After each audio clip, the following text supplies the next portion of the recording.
हरियाणा में जेजेपी को नुकसान उठाना पड़ा है। बिल्कुल, तो अब बड़े बड़े फैक्टर्स की बात कर लेते हैं। विजय जी, आपका रुख करेंगे। बड़े फैक्टर्स क्या रहे हैं बिग फाइट में? मोदी फैक्टर क्या किस तरह से काम करता है? कंचन बताइए दर्शकों को। देखिए विवेक, हरियाणा में जो मोदी की रैलियां रही थी वो उसने समीकरण बदला था। हालांकि ये कहा जा रहा था कि पहले ही उन्होंने आना बंद कर दिया था, लेकिन बीजेपी की हैट्रिक के आसार इस वक्त होते नजर आ रहे हैं। पिछले 10 साल बीजेपी ने वहां पर शासन किया है। आने वाले समय में भी अब ये कहा जा रहा है कि भारतीय जनता पार्टी की जो अब तक आंकड़े आए हैं उससे ये कहा जाए कि उसकी सरकार बनती हुई नजर आ रही है। विवेक, मोदी फैक्टर किस तरह से काम करता है, इसे भी समझने की कोशिश करते हैं। पीएम मोदी की लोकप्रियता में कोई कमी नहीं आई है, उनकी रैलियों का असर बहुत ज्यादा दिखा है। मोदी का जादू खत्म वाला नैरेटिव भी एक तरह से फेल हुआ है, जिस तरह से लगातार अभी तक के रुझान के अगर हम बात करें तो मोदी फैक्टर जो काम करता है वो काम करता नजर आया। अब राहुल फैक्टर किस तरह से हरियाणा चुनाव में काम किया है वो भी देख लीजिए। कांग्रेस का प्रदर्शन सुधरा है, बेहतर हुआ है, लेकिन चुनौती अभी बाकी है, इम्तिहान अभी बाकी है। राहुल ब्रिगेड के लिए डबल जश्न क्या अभी दूर है? यह सवाल बहुत अर्ली होगा क्योंकि अभी थोड़ा सा रिजल्ट का हमें वेट करना होगा। तो क्या हरियाणा में उम्मीद के मुताबिक नतीजे नहीं है? ये भी सवाल बहुत अर्ली है अभी, और ये बड़ा सवाल खड़ा होता नजर आ रहा है क्योंकि जम्मू कश्मीर में एनसी के साथ तो फायदा मिला है क्योंकि वहां पर आप अलायंस के साथ चुनावी मैदान में उतरे हैं। एनसी का अपना वोट बैंक हमेशा से रहा है, स्टेट की बहुत बड़ी पार्टी रही है जिसने एक्स वहां पर चीफ मिनिस्टर सर्व किए हैं। इन सबके बीच में आप वहां पर अलायंस में आते हैं, इंडी गठबंधन में आप साथ रहते हैं। जम्मू कश्मीर में अब आपको बताते हैं मोदी फैक्टर आपने देखा, राहुल फैक्टर देखा, उमर फैक्टर क्या कहता है। उमर अब्दुल्ला की पार्टी मजबूत हुई है, बहुत मजबूत हुई है। 2014 के बाद अब जाकर जम्मू कश्मीर में वहां पर चुनाव हो रहे हैं। 10 साल का बड़ा गैप रहा है जिसमें 370 एक बड़ा फैक्टर आया है। लोकसभा चुनाव में भी विवेक बेहतर प्रदर्शन रहा। लोकसभा चुनाव से बेहतर प्रदर्शन है, मुख्यमंत्री पद के लिए अब सबसे बड़ा चेहरा बन गया है क्योंकि नेशनल कॉन्फ्रेंस ने बहुत जबरदस्त प्रदर्शन किया है। उमर अब्दुल्ला कश्मीरियों की पसंद बनते नजर आ रहे हैं। जिस तरह के रुझान अभी तक जम्मू कश्मीर में दिख रहे हैं, 40+ सीटों पर एनसी लीड कर रही है। कांग्रेस के साथ मिलकर चुनाव लड़ना उनको फायदेमंद साबित हुआ उनके लिए और बहुत सपोर्ट मिला है। तो ये ओवरऑल 3 बड़े फैक्टर, 3 बड़े नेताओं के दोनों स्टेट के लिहाज से हमने दर्शकों के सामने रखे हैं। राहुल सर, आपका रिएक्शन चाहेंगे इस पर? पहला देखिए, एनसी को लेकर अगर हम बात करें तो लोकसभा में अच्छा प्रदर्शन था, 2 सीटें नेशनल कॉन्फ्रेंस के पास थी कश्मीर वैली से, लेकिन उमर अब्दुल्ला बारामूला से अपना चुनाव हार गए। ये हमें ध्यान रखना चाहिए। लेकिन हाँ, ये बात सही है कि विधानसभा चुनाव में एनसी का बहुत अच्छा प्रदर्शन है। इस वक्त 40 सीटों पर वो दिखाई दे रहे हैं। आगे क्लियर मेजॉरिटी जो है कांग्रेस के साथ मिलकर और पीडीपी के साथ मिलकर उनकी क्लियर मेजॉरिटी है। एक मतलब मेजॉरिटी सरकार में दिखाई देंगे ये सारे दल और मिलके वो बनाएंगे। जहाँ तक हरियाणा की बात है, हरियाणा में बात मैं जैसे पहले भी कह रहा था कि सबने अपनी जो स्ट्रांग होल्ड्स हैं उनको पकड़ के रखा है। बीजेपी अपने स्ट्रांग होल्ड से हिली नहीं है, कांग्रेस अपने स्ट्रांग होल्ड से हिली नहीं है।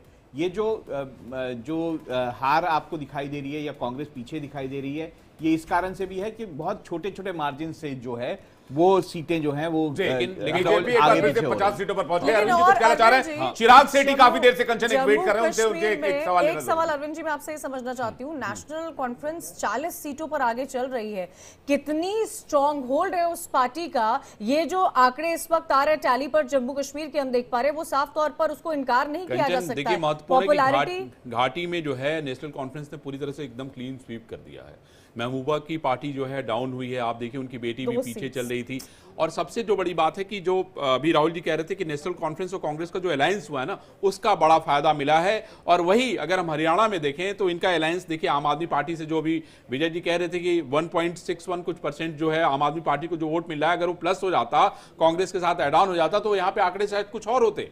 क्योंकि लोकसभा में जो परसेंटेज था कांग्रेस के पास, वही परसेंट अभी विधानसभा में भी है, जबकि भारतीय जनता पार्टी 8% वोटों से पीछे चल रही है, मतलब नीचे चल रही है जो लोकसभा में उसने वोट पाए थे। तो ये बहुत बड़ा अंतर है। पीडीपी का वोट बैंक मुझे लगता है एनसी की तरफ शिफ्ट हुआ है। इस पर मैं संदीप वाजिर जी का रिएक्शन लूं, लेकिन चिराग सेठी का रुख करें, काफी देर से वेट करें। चिराग जी, अभी भी आपकी पारी के खुलने का वेट किया जा रहा है, खाता खुलने का अभी भी इंतजार है आपके? देखिए, बिल्कुल, अभी तो आई थिंक 3 या 4 राउंड हुए हैं और हर उसमें 16 से 24 राउंड तक हैं। तो कहीं ना कहीं अब ये जो रुझान आ रहे हैं शायद बदलेंगे। और आम आदमी पार्टी ने देखिए चुनाव लड़ा था, मैंने फिर पहले भी बोला, संगठन बनाने के लिए लोगों से मिले, बहुत प्यार मिला, हमारे कार्यकर्ताओं ने बहुत काम किया है। तो कहीं ना कहीं हर चुनाव जीतने के लिए नहीं होता, कई बार। लेकिन सेठी साहब, आप अगर कांग्रेस के साथ मिलकर लड़ते तो शायद कुछ रिजल्ट नतीजे, क्योंकि आपके पास जो है वोट जो है परसेंटेज आपका इतना तो दिख रहा है कि आप चीजों को प्रभावित करते, ये नजर आ रहा है। देखिए बिल्कुल कोशिश की गई थी, पर शायद उस समय बात नहीं बनी। उस समय हम कांग्रेस से भी बात नहीं बनी, हमारी बात नहीं बनी। हम लोग दोनों ने अलग अलग जाने का सोचा, और कहीं ना कहीं हमारे लिए अच्छा ये कि हमारा एक संगठन यहाँ पे बन गया है। हरियाणा में 90 की 90 सीटों पर हमने चुनाव लड़ा है, 90 की 90 सीटों पर हमारे अब कार्यकर्ता है। तो कहीं ना कहीं ये भी एक अच्छी चीज है। दिल्ली वाले रिजल्ट हर जगह रिपीट नहीं होते, बट कहीं ना कहीं ये हमारा एक नहीं चिराग भाई, कहीं ऐसा तो नहीं था कि आप हमें अगर तवज्जो नहीं दोगे तो हम आपका एक खटिया खड़ा बिस्तरा गोल कर देंगे कि हमने जो 10-12 सीटें मांगी थी, अगर आपने हमें दे दी होती 5 तो मांग रहे थे, 6 मांग रहे थे, 6 मांग रहे थे, मुझे 6 याद है। 6 सीटों पे बातचीत हो रही थी। कुछ डिस्कशंस थे वो वहां पर खत्म हो गए, तो हम दोनों ने म्यूचुअली सोचा, कांग्रेस और आम आदमी पार्टी ने, कि हम दोनों अपना अपना चुनाव अलग अलग लड़ेंगे, और दोनों ने पूरी क्षमता के साथ अपना चुनाव लड़ा है। हमारा जो भी है मुझे याद है कि राहुल गांधी ने ये कहा था कि आम आदमी पार्टी के साथ गठबंधन करना चाहिए, लेकिन वहां पे भूपेंद्र सिंह हुड्डा का फैसला भारी पड़ गया था, और हुड्डा जी ने ये मतलब ये कहा गया कि हुड्डा जी नहीं चाहते हैं कि जो है गठबंधन हो, और उसका रिजल्ट आज लोगों के सामने दिख रहा है। 49 पे जो है बीजेपी आगे चल रही है। कांग्रेस से भी रिएक्शन लेना चाहिए विवेक, मुझे लगता है। बिल्कुल। यश इस पर मुझे लगता है कुछ कहना चाह रहे होंगे। यश। नहीं, मैं देख रहा था थोड़ी देर पहले आप लोग मध्य प्रदेश छत्तीसगढ़ की बहुत देर तक बात करते रहे, तो मैं सोच रहा था कि यदि हरियाणा और कश्मीर में इतना कॉन्फिडेंस है तो क्यों मध्य प्रदेश और बीजेपी और छत्तीसगढ़ में आरएसएस की बात हो रही है, पता नहीं। तो अभी 3-4 राउंड्स हुए हैं, बहुत सारे राउंड बाकी हैं। ये आप निश्चिंत रहिए कि जो जनता के ऊपर बीजेपी ने कश्मीर में 10 साल चुनाव नहीं होने दिए, उनको पता नहीं क्या क्या नाम रखे, और उसका नतीजा वो लोग देख रहे हैं। इंटरनेट बंद किया, लोगों को अपने घरों में बंद किया, हरियाणा में महिलाओं को सताया, युवाओं को सताया, डंकी रूट पे जाने को मजबूर किया। इतना सब होने के बाद यदि बीजेपी को बहुत सारे वोट मिलते हैं, अच्छी बात है, लोग देते होंगे, लेकिन उनकी सरकार नहीं बनेगी। सरकार न्याय की बनेगी और इंडिया की आप बनेगी। तो जम्मू कश्मीर में कांग्रेस के साथ सरकार बना लेंगे, लेकिन क्या आम आदमी पार्टी के साथ अलायंस नहीं करना हरियाणा में आपको झटका दे जाएगा?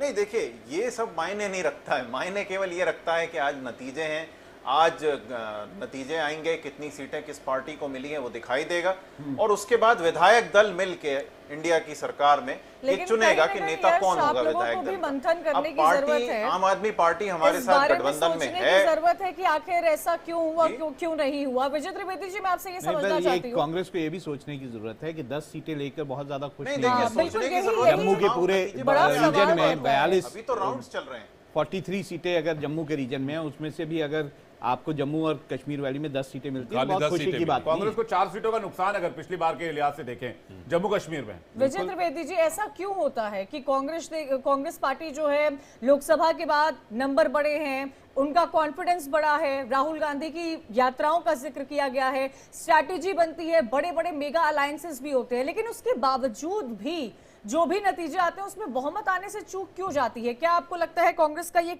कौन से स्टेज पर फेलियर रहता है? अभी क्या हुआ है कि जब से 2024 के नतीजे आए हैं, तब से थोड़ा सा कॉन्फिडेंस बढ़ गया है कांग्रेस का। आपको याद हो कि इलेक्शन से पहले ही जो उमर अब्दुल्ला साहब है, उन्होंने कहा था कि राहुल जी वैली में जब वो रैली कर रहे थे कश्मीर घाटी में, तो उमर अब्दुल्ला साहब ने कहा था कि आप जम्मू पर फोकस कीजिए साहब, बिल्कुल वैली को तो हम निकाल लेंगे। और वो नतीजे दिख रहे हैं कि वैली तो निकल रही है एनसी के साथ। कांग्रेस ने जम्मू में अच्छा काम नहीं किया, और ये हम लोग शुरू से बात कर रहे हैं कि कांग्रेस यदि जम्मू में अच्छा काम करती है तो एनसी कांग्रेस की सरकार बनाने में उस तरह से दिक्कत नहीं आएगी। तो विजय जी, आप ये कहना चाहते हैं कि जहां पे फोकस करना चाहिए वहां कांग्रेस फोकस नहीं करती है। हरियाणा में भी वही दिख रहा है। भाई, आम आदमी पार्टी पे फोकस करना चाहिए, अगर उसने फोकस किया होता तो शायद नतीजे कुछ और होते। तब नतीजे कुछ और होते। हालांकि चिराग जी उस दिन साथ थे जब वो कह रहे थे कि हमारे पास चाबी होगी इन नतीजों की, तो मैंने कहा था कि अब जमाना डिजिटल लॉक का हो गया है सर। अब चाबी जनता जो है ना किसी को देती नहीं, अपने पास ही रखती है।